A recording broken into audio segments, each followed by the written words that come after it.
Hey there, everybody. Pastor Brian here from Lord of Glory Lutheran Church and Gloryland Preschool. And I'm here with my coworker and friend, Emily.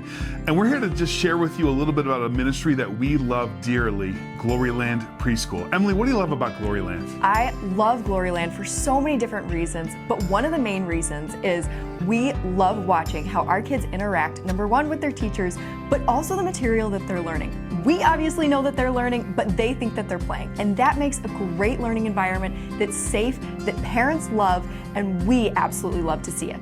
It's so cool to see them in action. It's a real fortunate thing that we have to have a preschool here. And I want to let you know there's two awesome opportunities before you to check out this beautiful ministry and see it firsthand. Number one, we've got an open house scheduled for Thursday, April 30th from 4 to 7 p.m. That's when the building will be open. You'll be invited to get a feel for the landscape and the culture of Gloryland Preschool. But if you can't make it April 30th, listen, you can schedule a private tour with our awesome director, Ms. Donna. She'll take you around, give you the lay of the land, and let you know how the ministry operates. No obligation, come and check it out. We believe in this ministry, Gloryland. We see it firsthand almost every day, and we'd love for you to be a part of it. Come check it out. Have a great day.